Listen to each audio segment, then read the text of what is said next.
ভুয়া যোগ্যতা দেখিয়ে বিশ্ব স্বাস্থ্য সংস্থার আঞ্চলিক পরিচালক হওয়ার অভিযোগে শেখ হাসিনার মেয়ে সালমা ওয়াজেদ পুতুলের বিরুদ্ধে মামলা করেছে দুদক। এছাড়াও ব্যাংক মালিকদের তার সূচনা ফাউন্ডেশনে ৩৩ কোটি টাকা দিতে বাধ্য করায় আরেকটি মামলা হয়েছে পুতুল ও এক্সিম ব্যাংকের সাবেক চেয়ারম্যান নজরুল ইসলাম মজুমদারের বিরুদ্ধে। আর মনোনয়ন বাণিজ্যের অভিযোগে জাতীয় পার্টির চেয়ারম্যান GM কাদেরের বিরুদ্ধে অনুসন্ধান শুরু করেছে দুদক। রিপোর্ট মাহবুব কবির চপলের।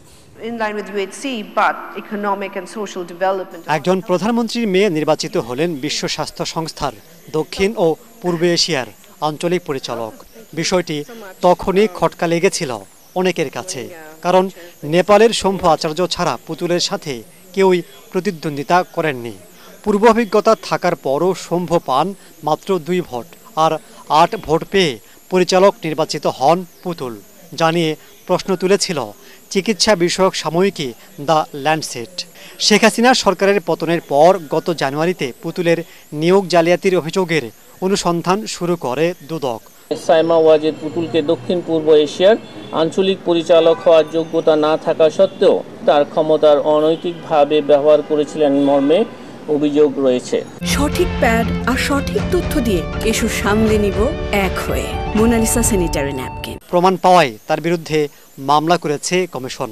এছাড়াও পুতুলের সূচনা ফাউন্ডেশনে ৩৩ কোটি টাকা দিতে বাধ্য করায় আরেকটি মামলা হয়েছে এক্সিম ব্যাংকের সাবেক চেয়ারম্যান নজরুল ইসলাম মজুমদার ও পুতুলের বিরুদ্ধে। অনুসন্ধানকালে প্রমাণিত হয়েছে, এ কারণে তার বিরুদ্ধে দুর্নীতি দমন কমিশন আইন 2004, দুর্নীতি প্রতিরোধ আইন 1947 সংশ্লিষ্ট ধারায় একটি মামলা রুজুর সিদ্ধান্ত গৃহীত হয়েছে। দুদকের জালে পড়েছে জাতীয় পার্টি।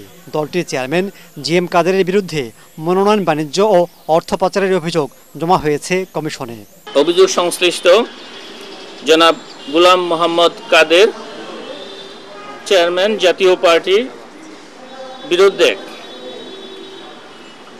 মনোনয়ন বাণিজ্য, পদ বাণিজ্য এবং অর্থ পাচার সহ জ্ঞাত আয়ের উৎস বহির্ভূত সম্পদ অর্জনের অভিযোগের বিষয়ে অনুসন্ধানের সিদ্ধান্ত গৃহীত হয়েছে। এদিকে দুর্নীতির অভিযোগ ভিত্তিহীন দাবি করে দুদকে পাল্টা চিঠি পাঠিয়েছেন শেখ রেহানার মেয়ে British MP tulip Siddique.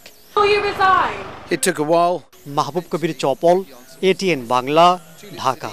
Notable by her absence this afternoon.